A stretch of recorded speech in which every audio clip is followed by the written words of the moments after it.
Hey everyone, welcome to session 144 of the Behavioral Observations podcast. I am thrilled to be sharing this interview with you from a dream guest. Yes, what I mean by that is that many times I've been asked, who is the dream guest or the bucket list guest you'd always want to interview on your show? And the answer has always been Carl Hart ever since I first heard him speak at the 2015 Mass ABA conference. So again, I'm more than excited that this is materializing here. So, ever since learning about Carl's work, I've admired his ability and willingness to advance science-based arguments in the popular press media. If this is your first time hearing his name, let me share a little bit of his background info. Carl is the Ziff Professor of Psychology at Columbia University, where he's been researching the behavioral and neuropharmacological effects of psychoactive drugs in humans for nearly 20 years. Carl's research, along with his personal experience and observations, has shaped an honest and refreshing point of view as to how society treats the behavior of drug taking and what we need to do in terms of changing public policies in this area. So even if you disagree with his main thesis, I encourage you to listen all the way through our interview. And just on a personal note, I have my own homework to do in terms of thinking through whether the full legalization of all classes of drugs is a good idea. But I think in general, it's good to challenge our assumptions and views, even if only periodically. One of the other things I like about Carl is that he's been really successful in communicating complex and nuanced scientific findings in the area of mass media. He's been featured in the op-ed pages of major newspapers. He's been on network television. He's also been on the guest of the Joe Rogan Experience, which is, by audience standards, very likely the largest podcast out there right now. Even more impressive, though, is how Carl's taken the time to share his view in popular press books. His first book, High Price, was a New York Times bestseller, and I have no doubt that his new book, Drug Use for Grown-Ups, will meet or exceed the success of it. Long story short, I think there are lessons for dissemination we all can learn from here. I have got extensive show notes over at behavioralobservations.com, so you can go there and I'll have links to all the things we talked about today, as well as links where you can pick up his new book, Drug Use for Grown-Up, Chasing Liberty in the Land of Fear. Today's episode is brought to you with the generous support from Behavior University. Behavior University's mission is to provide university-quality professional development for the busy behavior analysts, learn about their CEU offerings, including their brand new 8-hour supervision course, as well as their RBT offerings over at behavioruniversity.com/observations. And there's podcast-specific discounts there. Again, that's behavioruniversity.com/observations. We're also brought to you by How to ABA. Being a BCBA can be lonely and overwhelming. At howtoaba.com, we help BCBAs feel supported and confident by providing easy-to-access printable CEUs along with a collaborative learning community. Your monthly pro membership also includes access to CEUs. So along with a community of over 1,000 ABA professionals, howtoaba.com will help you save time, feel confident, and master what you love. So to learn more, go to howtoaba.com/join-BX-resource. And when you join today, use the code BOP and you'll receive a 10% off your yearly subscription. Again, that's howtoaba.com/join-BX-resource. We'll have that link in the show notes as well. Last but not least, the long-awaited Behavioral Observations Patreon page is here. So for the last few years, I've run a private membership group on my website, and I'm excited to announce that I'm transitioning this over to the Patreon platform. There are several different options based on your needs and budget. So if you're interested in getting some awesome discounts for professional development opportunities from the likes of Greg Hanley's company, FTF, along with others. If you want to access an ad-free podcast feed, meaning that you don't have to listen to me talking about this stuff. If you want to access patrons-only content and more, head over to patreon.com/behavioral observations to learn more. Okay, I think that's it for opening remarks. So without any further delay, please enjoy this interesting and thought-provoking conversation with Dr. Carl Hart.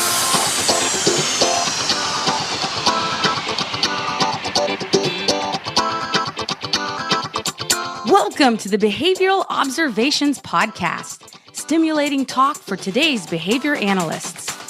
Now here's your host, Matt Sicoria. All right, Dr. Carl Hart, thanks for joining me today on the Behavioral Observations podcast. How are you doing? I'm good. Thanks for having me, man. My favorite people, behaviorist. So, very good. Well, you're going to be speaking to a lot of them, man, I am just really excited for you to be here on the show. This is, I think, as we chatted on the phone a few weeks ago, you first came across my radar screen when I attended Mass ABA, and I think it was like in 2015. It was actually before the podcast even started. The podcast was kind of like a little idea in the back of my head. And one of the things that struck me was that morning, the state of Massachusetts, or the Commonwealth rather, just passed licensure regulation, and very briefly, and I'm using air quotes for briefly, they invited some politicians to come up and talk about the passage of the law. And that was all well and good, but as you probably recall, that cut your presentation down to the tune of probably like 20 minutes or so, and you were the opening keynote. And I was thinking to myself the whole time, man, wouldn't it be awesome just to have no time constraints for you to be able to lay out, the kind of really important messages that you're trying to convey here. So I'm glad to have that opportunity right now. And, 5 years later. So again, having said all that, I just really appreciate you taking some time to join us. I'm happy to be here, man. And so if you're a new name to some of the folks in the audience, you're a New York Times bestselling author, and you've got a new book coming out called Drug Use for Grownups. And there's a million questions I want to get into about that, but I'd like to take a little bit of time for folks to get to know you a little bit about your background and your perspective and how you kind of came to some of these views that you did kind of put pen to paper on with regard to this new book coming out. So if you could tell me a little bit about how you got into psychology, and specifically how you got into studying interactions of drugs and behavior and things like that, that would be an excellent place to start. So if you can just take a couple minutes and give us a little bit of background, that would be great. Yeah. So just quickly, the whole background story is in my earlier book, High Price, but I'll start from like college, I guess. I was in the Air Force for 4 years, and during my time in the Air Force, I started undergraduate school and finished up studying psychology because I was interested in actually treating drug addiction and so behavior. And I studied initially neuroscience, and then had to get an education in behaviorism to really understand what was going on. That's really the key. I see. And was it, so where did you do your graduate training? So I did my undergraduate training at the University of Maryland and the University of North Carolina at Wilmington. Then from there, I went to the University of Wyoming and did my PhD there. Between there and the NIH. And then from there, did some postdocs. The most important one was at Columbia with Marion Fishman, who was a true behaviorist. And that's where I really got an education. I got a real education at the University of Wyoming as well in neuroscience. Great. And so you stayed at Columbia right now, where you're a professor.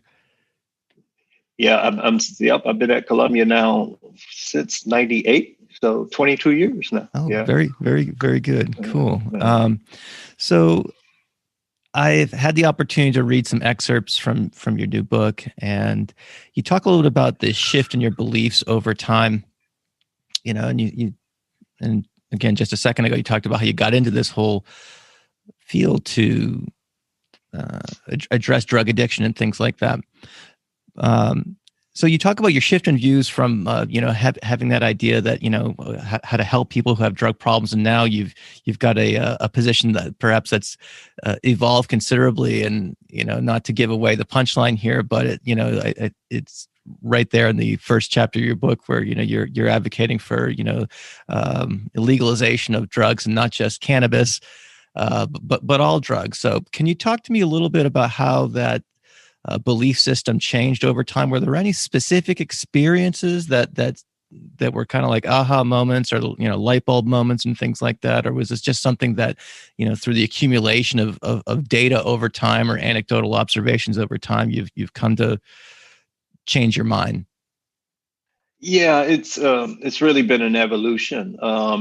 Initially, I got into studying drugs with the belief that drugs were the problem, that drugs were because drugs and drug addiction communities like the one from which I came was experiencing high rates of unemployment, poor education, violence, a wide range of things. I thought drugs were the cause of those problems. But over time, studying drugs, I realized that was a superficial understanding, and it was a misapprehension.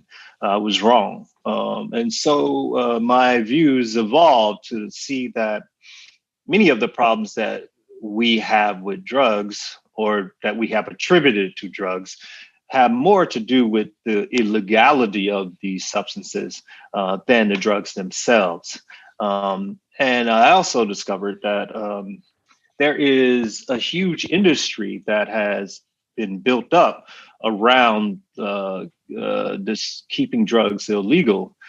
Police, prisons, treatment industry, a wide range of industries are benefiting. But the American people in general are paying the price because people are not safer. We still have illegal drugs that are tainted, and that's the real problem, tainted drugs. And we still are moralistic about people using drugs. That means that people will be pushed into the shadows, and it's not ever good to have people pushed into the shadows, and it decreases the education about the activity in which they're engaged.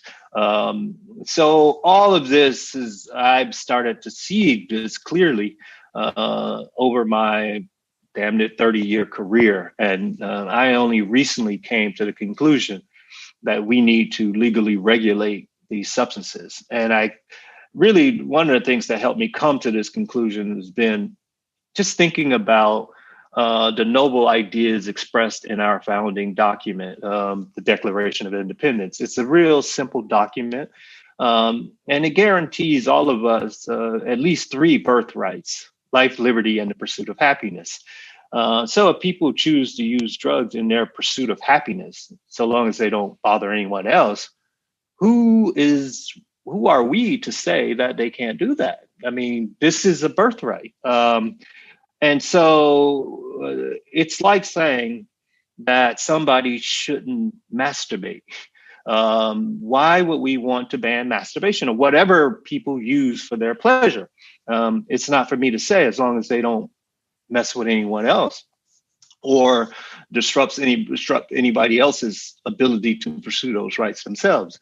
And so that has kind of cleared up the thinking for me. It's really simple. I have no right to tell somebody else how they should live their life.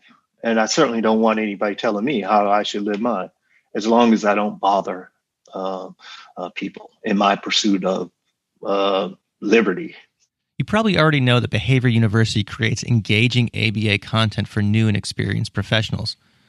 Whether it's RBT training or webinars for BACB CEUs, Behavior University has you covered. New for fall 2020, Behavior University is launching an interactive BACB supervisor training, an innovative approach to supervision training with interactive video to practice decision-making and tools to create a personalized portfolio to take with you when you're done. The course is designed to guide new supervisors through applying the important skills required for effective supervision to their own unique experiences. Behavior University also offers 2 tiers of RBT training. Choose the essentials for the 40-hour course or the premium to add a full kit of study materials and a full-length practice exam. In addition to these features, supervisors can now purchase access to these RBT courses so they can monitor any RBT training for course progress and quiz performance. Supervisors will also receive tools and content to support training of new staff. Users rave about Behavior University RBT training, calling it the clearest instruction, the course that made it stick, amongst other comments. BCBA say that their staff clearly get it after taking their course. Behavior University is the brainchild of Doctors Jessica Love and Shannon Crozier, two BCBA Ds with a passion for applied behavior analysis and evidence-based practices. So to check out what they've built and to get podcast-specific discounts, head on over to behavioruniversity.com/observations. I want to continue on that path here, but I want to take a slight detour for a second because we've had some natural experiments in legalization in states like Colorado and all the other states that kind of followed their path. And again, we're just talking about marijuana in this case and not all classes of drugs. But I'm curious, are there any, it's not an issue that I've studied very well either. So I'm just curious, are there any lessons that we've learned from the legalization of at least marijuana in some of these states? To be perfectly candid here, Carl, my point of view on this has kind of evolved. I think if I was, when I was 16, if someone said, hey, should marijuana be legal? I would probably be like, sure. And if I was 26, the answer would probably be the same thing. At 36, I had 3 kids, and I'm like, I don't know, and at 46, I'm just confused, but I've also noticed that the sky hasn't fallen either, and so, and perhaps it's too early to kind of see these things play out. But what has been your take on how legalization has gone in some of these states that have either decriminalized or fully legalized the sale of cannabis? Yeah. So let's be clear. We had experience before marijuana legalization in the 15 states that have now legalized. We had experience with alcohol. For example, we prohibited alcohol sale and transportation of alcohol with the 18th Amendment, and then that's from 1920 to 1933. We banned the sale of alcohol and transport of alcohol and the manufacturing of alcohol. What we saw were people dying in high numbers from tainted alcohol products. People didn't stop drinking because it's a psychoactive substance, and it's a social lubricant. It's all of these sorts of things. We know why people drink. They didn't stop drinking, but what happened was we had lots more deaths related to alcohol, poisonous alcohol. And then so when we reversed this ban with the 21st Amendment, what we saw was that the number of people who died from those types of deaths dramatically went down. Now, sure, we certainly had people who became addicted to alcohol before Prohibition, during Prohibition, and after Prohibition. And that's one of the things that happens with any activity in life. That there is a potential negative consequence for any behavior that's worth engaging in. There's a potential negative consequences. But we also know about some of the predictors of people who will get in trouble, and we can deal with that if we were really committed. We can talk about that. Now, in terms of the kids sort of thing, we can think about is alcohol different from heroin, or people like to say this sort of thing. Of course, they are different in some respects. Like alcohol is a lot more dangerous than heroin in terms of alcohol withdrawal. One can die from alcohol withdrawal, whereas it's difficult to die from a heroin withdrawal. But certainly you can die from an overdose from both of these compounds. But with alcohol, what we've done is we certainly have increased our education around alcohol, and we also have quality control, and we also control the unit dose that could be sold and that sort of thing. We can do the same sort of things with opioids if we were committed. So I don't think the drugs themselves are the problem, like people like to pretend. For example, the research that we do, we give thousands of doses of drugs to people like cocaine, heroin, every year we do this. And there are other labs that do the same sort of thing. And then we pretend as if these drugs are so dangerous, but yet we take our federal dollars and support research that is giving these substances to American citizens. And I think we should be doing that, but I think that the public or even some researchers pretend that these things are more dangerous than they are. Now, when we think about kids, now let's be clear who kids we're talking about, because I much would prefer my kids to interact with drugs than, say, police who are arresting people for drugs, because drug effects are predictable. I mean, you increase the dose, you see increasing effects. That's what I mean by predictable. These drug effects are quite predictable. Police interactions with Black kids, Black people, are not. Too often, Black people end up dead in these kind of interactions. And so I would much prefer my kids to interact with drugs than police, because I can protect them with drugs, because I can give them some basic education, information to keep them safe. And just like we can do with the general public if we weren't so moralistic, one, and hypocritical, two. So all of these sort of observations have like shifted my views on how we should regulate whether we should regulate drugs and how we should regulate drugs. I see. And are there countries who have gone the full legalization route for all classes of drugs? No, there's no country that has done that. There's only Canada and Uruguay that have legalized cannabis as a country. Other countries have decriminalized all drugs. Places like Portugal, Spain, they've decriminalized all drugs. Even in Colombia, they have decriminalization of drugs, and they in these countries, these other countries, they don't have this huge apparatus for their anti-drug efforts. So they don't put all this money in arresting people and putting people in prison simply for using drugs. And so I think we're quite unique in that respect, and unique being not a good thing. Not unique in a good way. See.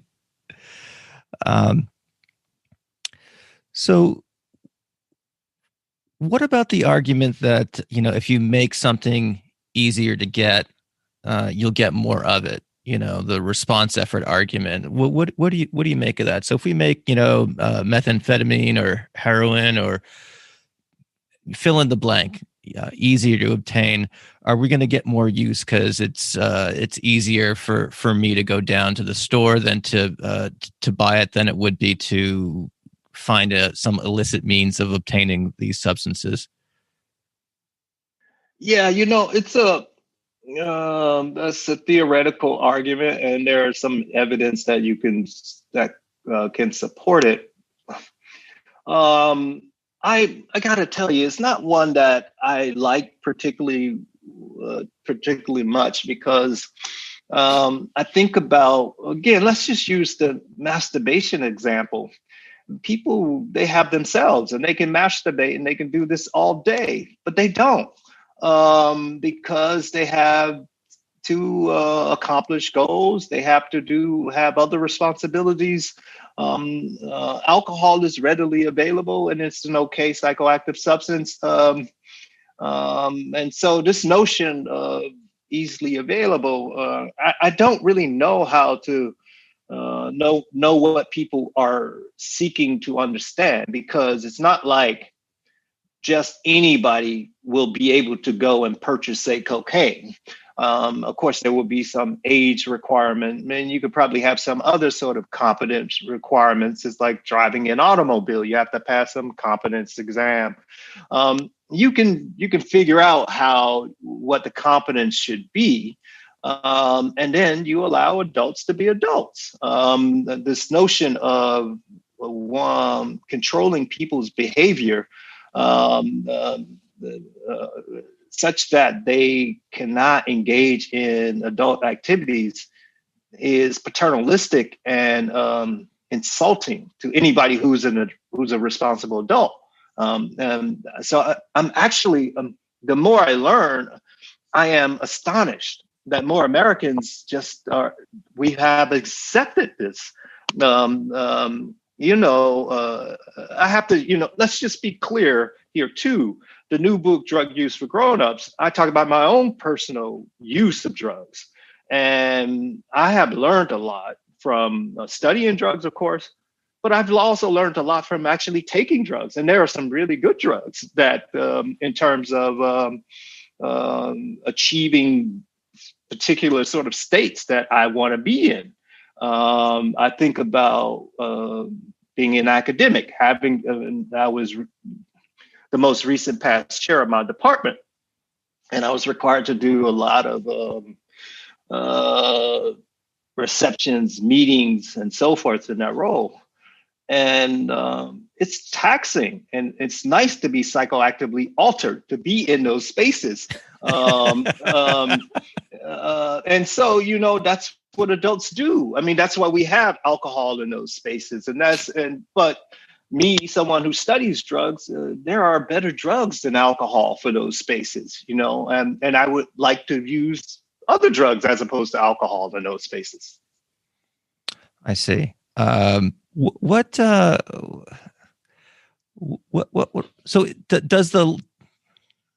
does the liberty argument kind of trump the risk argument from your perspective?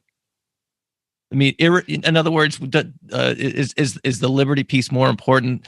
And if the consequences of legalization were somewhat riskier than not, is this? I know I'm kind of talking hypotheticals here, but I'm fascinated by that angle. What are your thoughts on that? Yeah. So, like I said, any activity that's worth doing is not without risk, right? And so we can think about driving an automobile. Every year, 40,000 Americans die from car crashes, right? Every year. Nobody's talking about banning automobiles. At its peak, about 15,000 Americans die from heroin at its peak. And 45,000 Americans may die from or may have an opioid in their system when they die. That's about the current numbers, right? Doesn't mean that they die from an opioid, but they had an opioid in their system. That's the best we can do at this moment, right? Now, so when we think about risk, I don't think the risk for drugs is so out of the norm or such that it would prevent us from making these things legally available. And so this issue related to risk, these drugs are so risky that's why we have made them illegal. That's a false premise. These drugs are illegal because they had, when we banned them, we banned them because they were associated with specific groups of people. For example, we, in effect, banned cocaine and opioids in 1914 with the Harrison Act because opium or the opioids were associated with the Chinese. We didn't like them. Cocaine with Black people. We didn't like them. Fast forward to 1937, we effectively banned marijuana at the federal level because of Mexicans and Black people. They're not illegal because of their purported dangers. They're illegal because they were associated with various groups. Now, if we were thinking about just banning substance because of the dangers, we can think about nicotine. Well, tobacco, not nicotine itself, but nicotine is in tobacco. 400,000 Americans die every year because of some tobacco-related death. But that's more than all the other drugs combined. But we're not talking about banning tobacco smoke, and nor should we. Life is not without risk. And Okay. anybody who thinks that we can legislate life such that there's no more risk, well, fuck, I think I would want to commit suicide. I wouldn't want to be here because that's not a life worth living, quite frankly. Hey everyone, just want to take a quick break and give a shout out to howtoaba.com. In case you missed the comments about them at the beginning of the show, they are a premier membership community for the busy BCBA. Being a BCBA can be overwhelming at times, and they provide lots of resources, printables, and even CEUs, all in a supportive membership community. So if you'd like to learn more about them, go to howtoaba.com/join-BX-resource. That's howtoaba.com/join-BX-resource. And when you join and use the code BOP, you'll receive a 10% discount off a yearly subscription. And all this information can be had in the show notes for today's episode. So go to behavioralobservations.com and look for session 144, and you can read more about this. But for the time being, let's get back to this fun conversation with Carl. Okay, I understand. You qualified opioid-related deaths. Can you expand on that a little bit? I live in rural New England, and there's the the communities are we talk about the opioid crisis and things like that.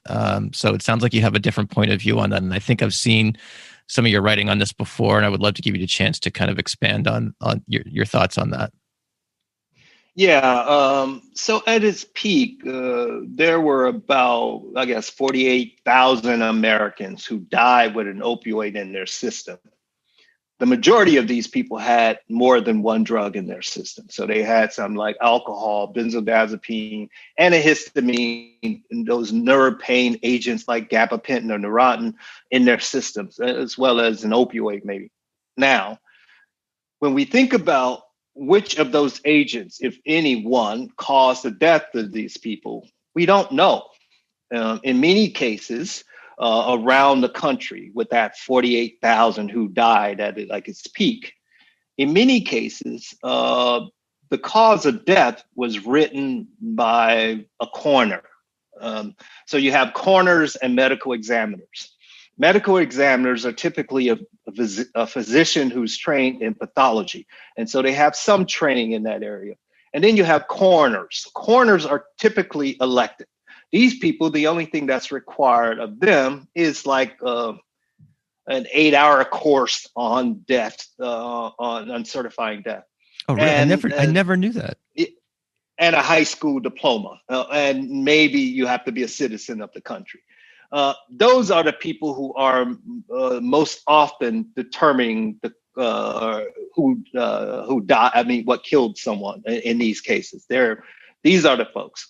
Now add to that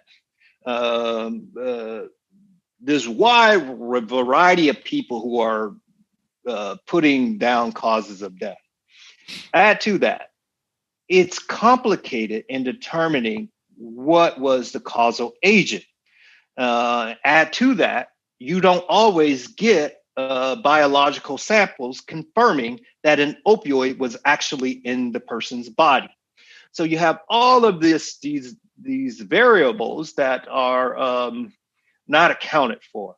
But yet, the opioids have gotten all of this attention. Now, one thing we know is that it's not that it's kind of difficult to die with one opioid like heroin, whereas fentanyl, of course, is different. You can die of that more readily because it's a lot more potent. And so there are people who get fentanyl thinking that they had heroin, and they've taken too much of it, and they overdose and die. That certainly can happen.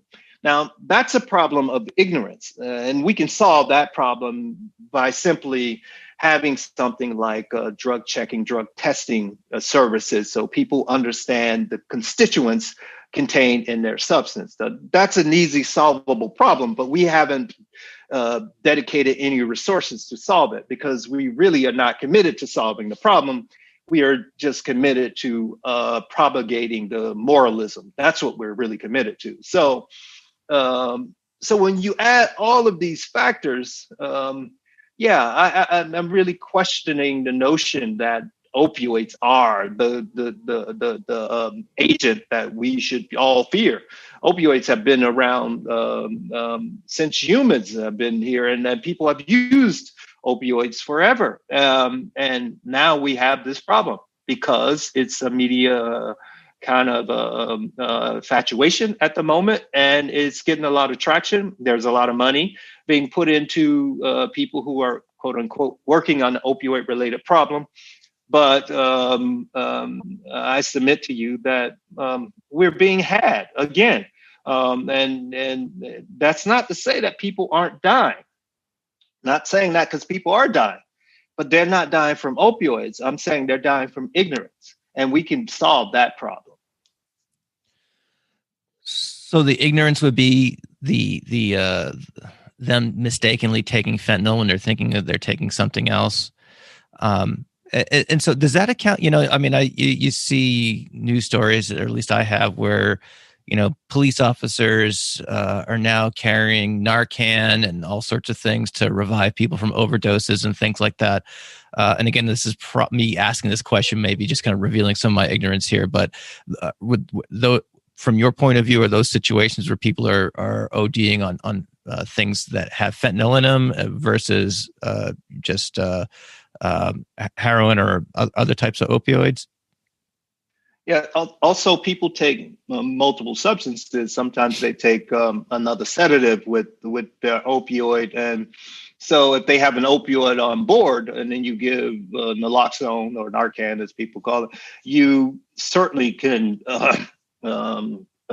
diminish the effects of the opioids. But some other substance that's involved, you won't diminish that as well. But certainly Narcan would be helpful in that situation. And the extent to which that actually happens, where police reverse an overdose, I don't know the extent to which that happens. I know how people report it anecdotally and that sort of thing. But when you go to places like Switzerland, they rarely use things like Narcan. They don't have this problem that we have. I think that I think that this is so solvable if we, for example, just put those resources into drug testing, where we just allow people to submit anonymously small samples of their substance. And then we tell them the constituents that are contained. And if it contains fentanyl, then not to take so much, or not to take it if that's not what you're seeking. It's a really simple thing. And I didn't even talk about the prescription opioids. The prescription opioids like Percocet or Vicodin, they contain just a small amount of opioid, 5 to 10 milligrams of something like oxycodone, and then 325 milligrams of acetaminophen. Now, if people are seeking an opioid high, they take 10 of those tablets to get something like 50 milligrams or 100 milligrams of the opioid. Now you have 4 grams of acetaminophen. And then if you do this on a regular basis, you run the risk of damaging your liver and developing liver toxicity. Now, liver toxicity is a major cause of death. And so these again, that's ignorance. And people don't know that their opioid has all of this acetaminophen in it. And then I don't even think that acetaminophen should be in those preparations. It's an easy fix. Take it out of those preparations. What about, I've heard the story, and I have a friend of mine who has a son who's, I think, in his mid-20s right now, but had a an opioid problem, went to treatment and things like that. So I have some kind of tangential awareness of this that's perhaps more direct than just reading accounts in media. But I've also heard of situations where, now that you bring up the prescription stuff, where people go in, they get a knee replacement or they get a hip replacement, and upon discharge from the hospital, they get prescribed some sort of opioid. And then that begets some type of addiction process. Whereas prior to that, they've been, kind of not necessarily a drug user per se and whatnot. Is that folklore from your perspective, or is that are those legit processes that actually happen? These are presumably grown-ups, to use the parlance of the book. So what do you make of those types of scenarios?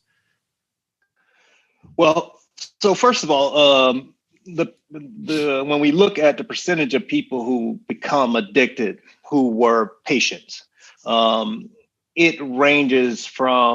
percentage ranges from about 0.5% to maybe 8% at most. So the vast majority of patients don't have a problem with these opioids. So that has been wildly exaggerated, this is sort of notion. And now when we think about addiction itself, we think about what we mean when we say that someone is addicted, right?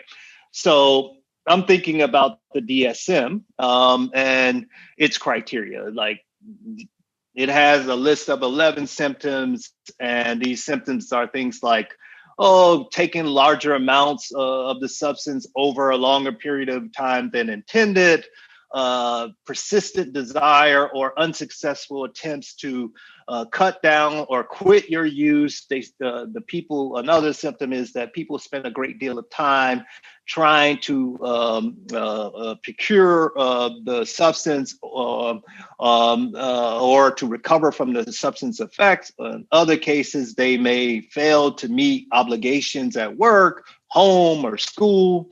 Or they may continue to use the substance despite the fact that the substance is causing problems in their social life with their family or their loved one, or they may use the substance in situations that are hazardous. So you have all of these sort of symptoms, and people have to endorse them. You have tolerance, maybe withdrawal, maybe those kinds of things. Those are the symptoms. And so as we think about these symptoms, now, a lot of these symptoms have a lot to do with the shame of using the substance and the illegality of using these substances. Spend a great deal of time, or you're not supposed to be using heroin, so you hide your use and you go through these great lengths and all this sort of thing. So now, and people will meet specific symptoms. It depends. I don't, like the friend that you named, I don't know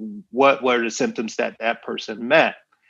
But what I do know is that if it's, for example, an opioid like heroin, the vast majority of people who use heroin don't become addicted. So what I do know then, and it's probably not heroin. When we look at these symptoms, it's probably not the heroin that's the problem. The problem has to do with whatever is going on in that person's life. Like, we know that people who are more likely to be addicted or meet these symptoms are people who have co-occurring psychiatric disorders or illnesses, people who are unemployed, underemployed,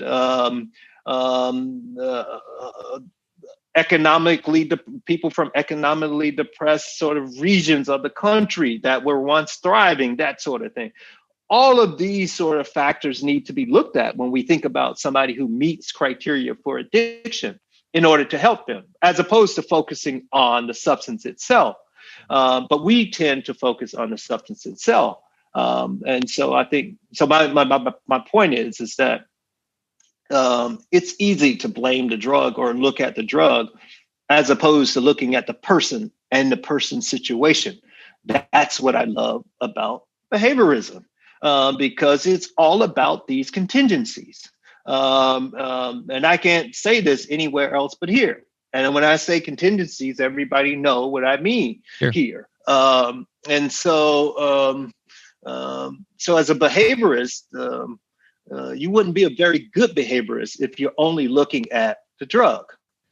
Everyone, want to take a real quick break. This is the last one of the show. And just want to say that if you are interested in getting an ad-free podcast feed, if you're interested in getting really good discounts for professional development at places like FTF and others, and if you're interested in patrons-only bonus content, go over to patreon.com/behavioral observations and see if there is a membership tier that suits your budget.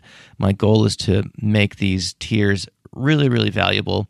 So if you want to support this type of conversation, if you want to support podcasting and behavior analysis and get some really cool benefits at the same time, go over to patreon.com/behavioral observations. All right, let's wrap up this interview with Carl. I want to get back to this notion of grown-ups. So in the introductory chapter, you define what a grown-up is, and it kind of seems like a line that, of demarcation of those who should and shouldn't be able to purchase and use drugs recreationally. So based on what you just said, is a grown-up someone who just who is absent of some of those co-occurring conditions that you just kind of laid out? In other words, they otherwise get up, they go to work, they raise their children, they coach basketball, they volunteer in the community, et cetera, and when they have their responsibilities met or what have you, or under circumstances under which they decide it's appropriate to do so, they might indulge in some drug taking for recreational purposes. Is that kind of, I don't want to put words in your mouth, but is that the kind of notion you're going for? Yeah, so in the book, I define grown-ups because it's in the title, and I wanted people to understand that I was not advocating the use of these substances for people who might have co-occurring psychiatric illnesses, for example, that I don't discuss in the book. And so I just felt it would be irresponsible not to just kind of define it such that people understood that talking about each potential comorbid illness, psychiatric illness, was beyond the scope of the book. And so I just defined grown-ups as people who are meeting their psychosocial obligations, their responsibilities, just regular people who are functioning well. They know that they should get at least 8 hours of sleep or so, eat nutritiously, exercise regularly, those kind of things, just things that most of us do. And so I just wanted to make it clear that I'm really talking about people like me. That's what I do. Like I have a well-rounded life that includes drug use. What about the argument that well, Carl, maybe you're just really high functioning and can, I'm thinking of like this functioning as plotted on like a bell curve, right? And it's not a binary thing, I want to say something really quick. Let's just get rid of that. That's bullshit. That's like exceptionalism. That's just it allows us to be paternalistic, and that's not what the country is about.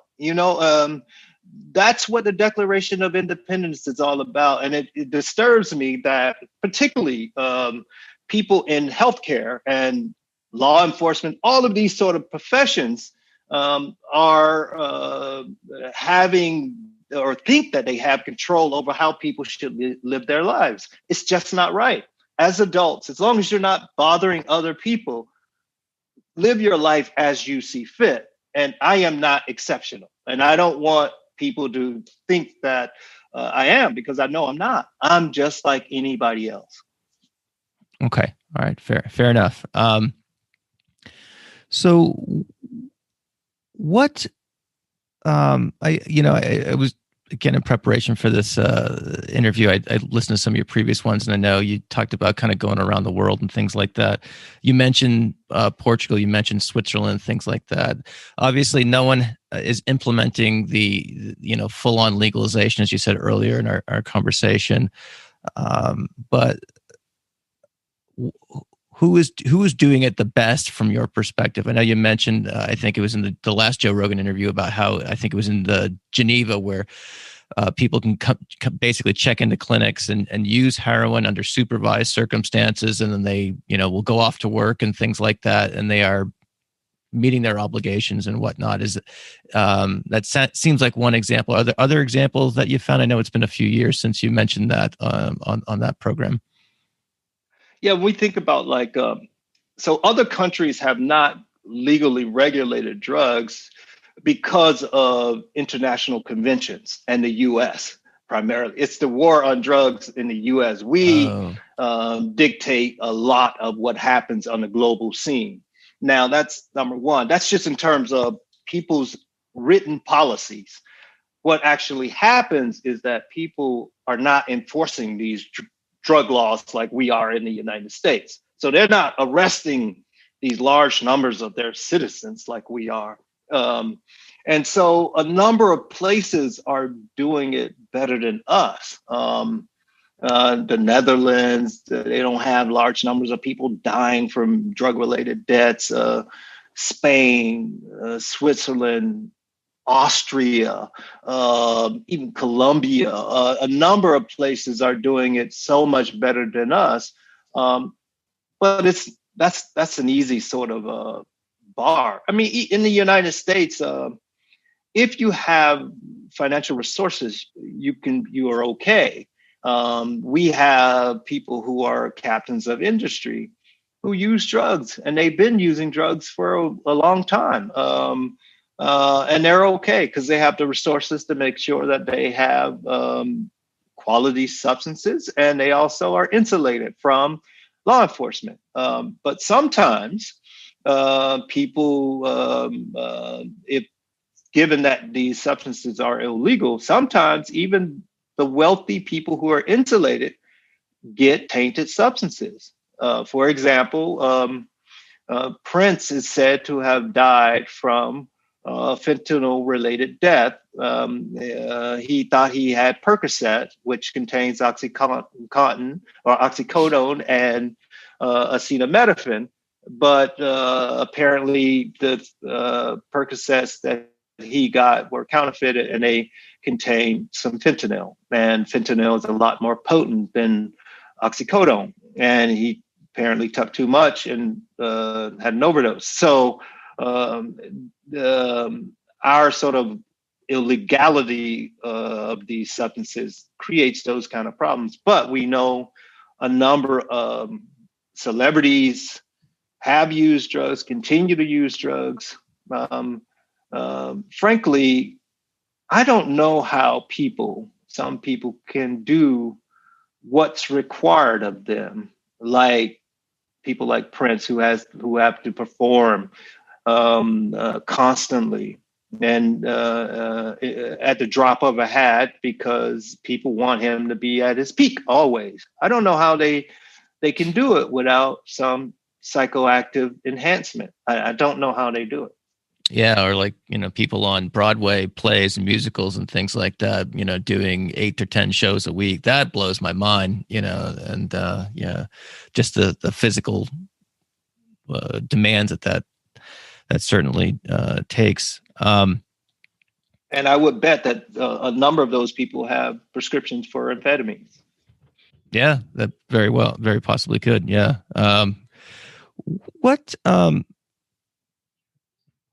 How well is this position received in your field, Carl? Do you have colleagues who are like, hey, I don't know if I get this, or I'm concerned about this, or do you have folks that are, how mainstream is this within, the kind of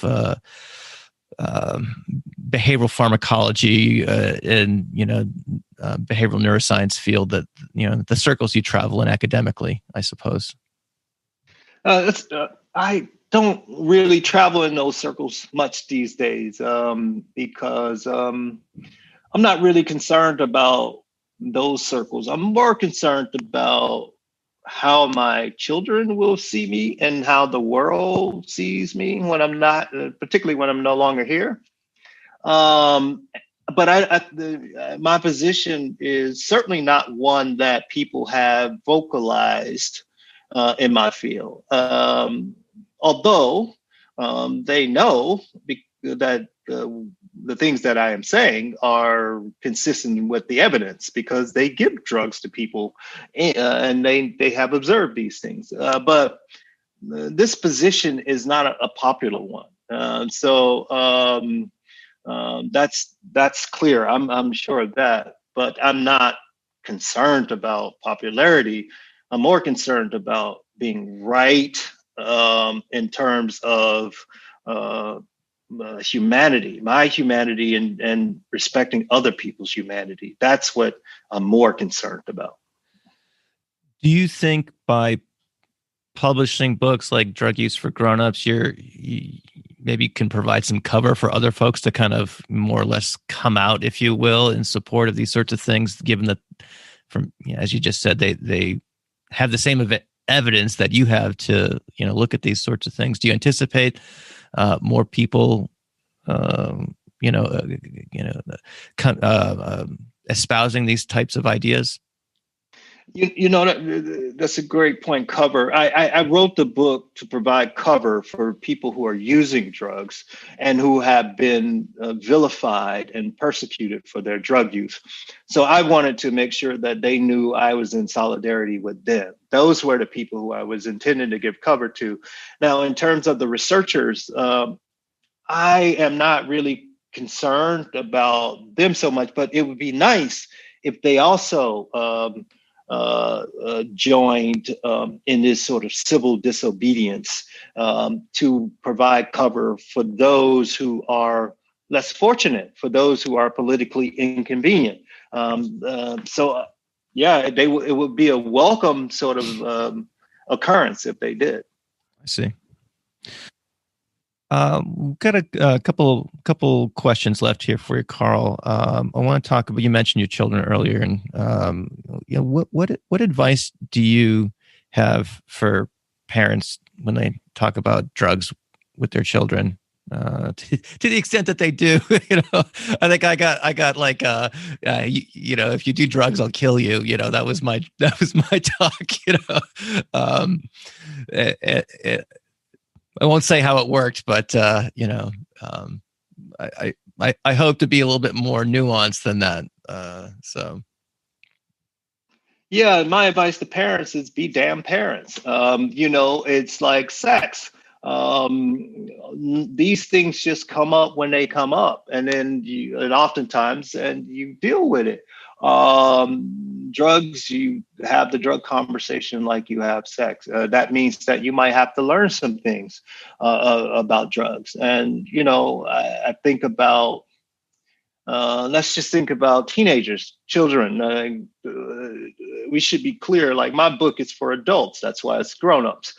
But if we're talking about giving advice to parents, we're thinking about teenagers because we know that they're more likely to maybe use in those sort of high school years or what happens. And if we take those high school years, we know the substances that they use most often: tobacco, alcohol, and marijuana. And that's where my education would focus, on those substances.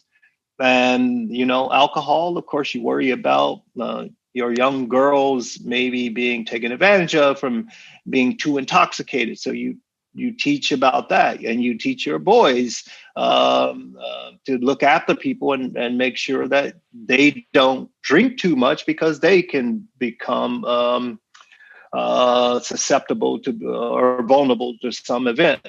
So those, you make sure they understand that.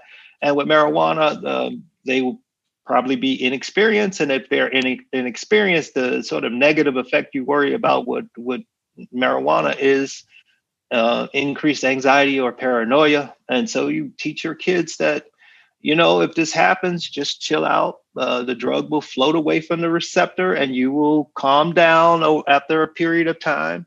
And you teach them about the difference between routes of administration, smoking versus oral, how the onset of effects take longer when you take like a marijuana brownie versus smoking marijuana. Those kind of basic, simple things. It's like you keep them safe so they get home. And then you give additional information as needed. But that's where I start with those three, tobacco, alcohol, marijuana, because all of the evidence tells us that those are the substances that they are more likely to use. Very good. That's as practical as it is sensible. So I appreciate you sharing that information. All right. So the book is Drug Use for Grownups. Carl, where can people learn more about you, the book, perhaps some of the other books like High Price and whatnot, or people are interested in your scientific work?